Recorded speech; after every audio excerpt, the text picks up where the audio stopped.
Hi, I'm Kevin, And I'm Amanda. and we are serving up All that jam.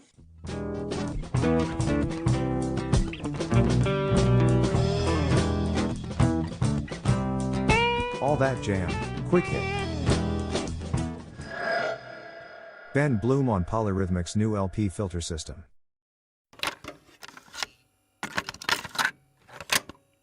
In terms of that new album, I've heard a lot about it. I've read a bunch. I guess I'd love today to just talk about. I know it's a different take on recording for all of you in terms of the way that you wrote this album and how it all came together. The response so far, are people picking up on that? Like, are they feeling that it's a little bit of a change for all of you? You know, I don't really know yet what people, it seems like the feedback that I've been getting from friends and people who have been fans of Polyrhythmics for a long time are really stoked on the new record. They love the flow of it all. I don't know how much people like the things that I was saying on that coffee talk, and the things that I sort of project in the world are like my own internal feelings about this stuff. Like I feel like the last 3 or 4 years have been so weird and changing for everybody's work cycle, life cycle, everything, that this is kind of like the first piece of art that we're releasing, having been through like a collective trauma together. You know what I mean? Not just our band, but the whole world as a whole. So I feel like I feel like maybe we are like a little bit more sensitive about the art, like not sure what people are going to think about it, because it's sort of like we have the time before where we were making records a certain way, and could kind of gauge the reaction, knew kind of what was coming. So this is sort of a new process for us in that way, of like putting ourselves out there without like, do people still like this, or do people like the music that we're writing now versus what we were doing before? Um, for some new fans, or for some, even for some old fans, they may just see it as like an evolution of the music and the arc. But for us, it's very much unknown. So far, the feedback I've been getting from folks though is that they like the record, and they're digging it out there. And the last few days have just sort of been like, okay, it's out. Know what's going on, but we're excited to get out on the road and support it, and kind of talk to fans and just kind of see where the music goes. Yeah, that does make me think. We talked to a lot of people, a lot of artists whose music said, that art is really coming out now publicly. That was either started a couple of years ago or imagined, and now it's here. What is the thread? And I've tried to think of this myself, running through all of your various albums. Like, is there something that's connecting them together on a deeper level, maybe that you could talk to a little bit?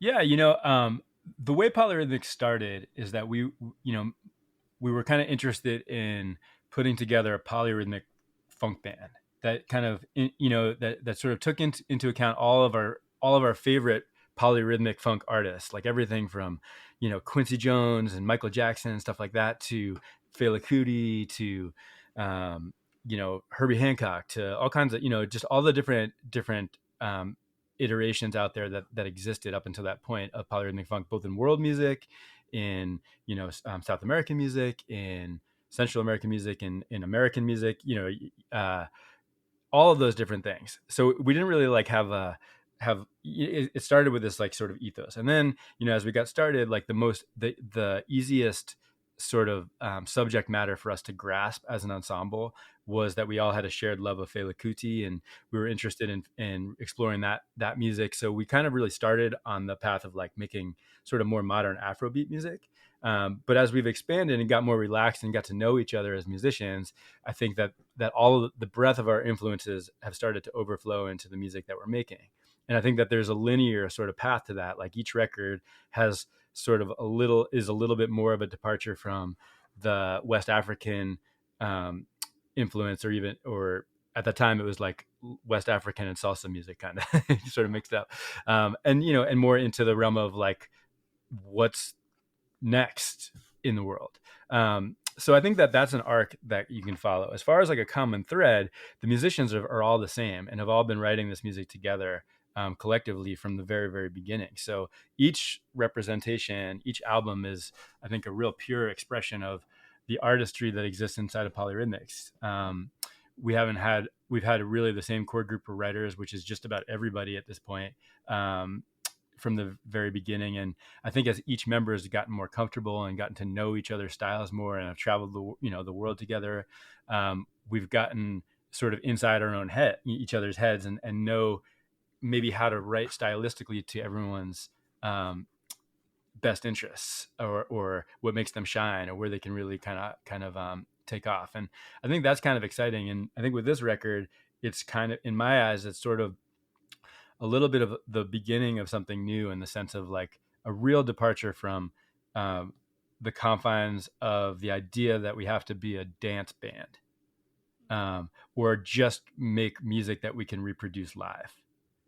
I think that one of the things that I like to talk about, which is a common thread with all the members of the band, despite all of our vast influences, is that all of the members of our band are really interested in dub music and have always really been turned on by music that kind of goes through a second filter, which is like the producer at the other end, who's really like replicating stuff live and taking chances and improvising in the same way that a member of like a jazz ensemble would improvise with their own set of tools. And that's been something that we've explored a lot in our production of our music, and want to continue to explore. But that kind of idea, right, where you have somebody else kind of controlling the, you make something and then someone else puts their own stamp on it, which can make it completely different than you initially started.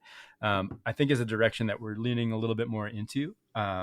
And I think with that in mind, like, we're writing songs and really spending a lot of time in post-production, mixing them, rearranging them, cutting them up, doing things that we didn't think about in the initial compositions of the song. So that's something that I feel lucky to have had the ability to grow with our band in doing. We've had access to our own studio, and we've been able to really explore the production element of stuff.